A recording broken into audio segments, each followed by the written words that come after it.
Today I have the absolute pleasure of introducing you to the most colorful, charismatic, and intelligent animals on the planet, parrots. Now parrots are tied at the top of the avian intelligence scale along with all members of the corvid family. So this is going to include jays, magpies, crows, and ravens. Now some scientists will even compare their intelligence to that of a human toddler between the ages of 2 to 4 years old. Now here at Theater of the Sea, we like to work with this level of intelligence through training and playing games, which are both very enriching and stimulating for our animals. Now one of our favorite games to play here is something called the Psychologist Color Forms Board. Now this might look familiar to some of us because it is simply a child's play toy, but it's designed by psychologists to gain the IQ level of a human child between the ages of 1 and 1.5 years old. Now for most of us, this is probably a very simple concept. As you can see, we have our 3 colored shapes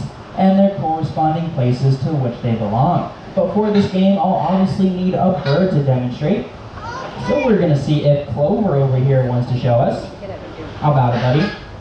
But before we start this game, I would love to introduce you guys to Clover. So in order to do so, I will be walking him around so you can get a nice close look. But it is extremely important we don't reach out and try and touch Clover here, because Clover loves fingers, but not in a nice way. Right, buddy?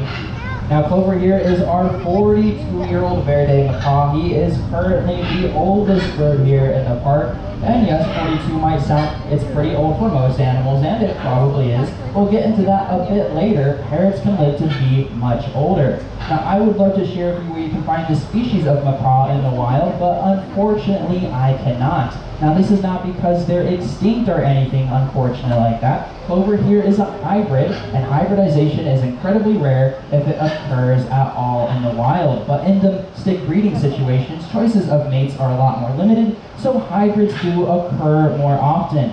Now that word hybrid just means that Clover here is mixed, and if anyone's curious what he's mixed with, that would be a scarlet macaw, which looks a lot like him, and a Buffon's macaw, also known as a grand military macaw, much like the 2 green parrots you see behind me on the stage.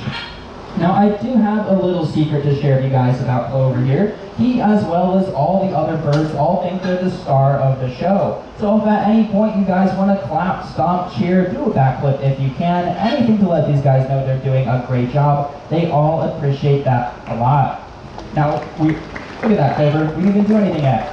For our second piece, we have the yellow star. Now this is going to be the hardest one on the board. As you can see, there's a lot of sides and edges. We of course have fingers and wrists to help us out, but we're going to see how Clover does with just his beak. Good, not a problem at all apparently. Now for our last one, we have the blue circle. Now this is going to be the easiest. There's no sides or edges he has to worry about, and there's only 1 spot left. So Clover, if you get this wrong, I think that's on you, buddy. I say this because he's gotten this piece wrong before. Good, but not today.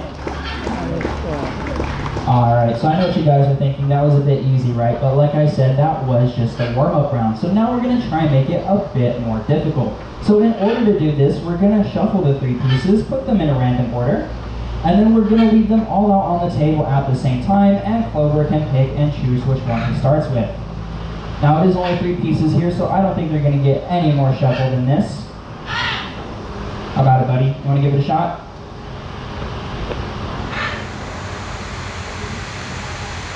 Alright, it looks like he's putting a lot of thought into this one. Maybe they're not shuffled enough. Is that better? I did mention he was our oldest bird, right? Every once in a while we do have these senior moments. Here, I'll try this. Is that better? Alright, we're going to give him a few seconds. Alright, there he goes, never mind. Alright, hardest first.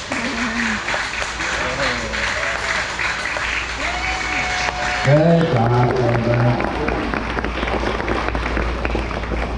Alright, so that last round, that was a bit weird. But I still think it was a bit too easy, so I want to see if he actually understands the concept of the game, or is he just placing the pieces. You'll notice she has 2 digits facing forward, 2 digits facing backwards. Now this is something known as zygodactyl feet, and it's incredibly uncommon in the bird world. Now, most perching bird species will have 3 digits facing forward, 1 facing backwards, and out of about 10,000 different species of bird, only a handful of these guys will have agadactyl feet. Now, this is going to include toucans, woodpeckers, roadrunners, some species of owl, and of course our parrot friends here. Now, these agadactyl feet are also incredibly dexterous, so that means they eat in a way that's very similar to how you and I would eat an apple. So if you are feet and her short legs for balance, but in just a moment as well, she will even use her beak. So this is a great behavior to show off all 3 physical characteristics that you need to parrot specifically all in one game. Now, even though she did just learn this, as you can see, she's gotten extremely well at it. Just goes to show how acrobatic these guys really are. Almost there, Maya. Good girl, Maya. Now, this part right here is always the hardest. Still have all my fingers. Now, by far the best thing about this method of training is these guys do it because they want to, not because they have to. They always know that there's something in it for them, whether it's a treat or some other form of positive reinforcement, and if they ever decide that they're not interested and don't want to participate, this is perfectly fine. There's always going to be other opportunities in the future for them to earn that positive reinforcement. A second cool thing about this method of training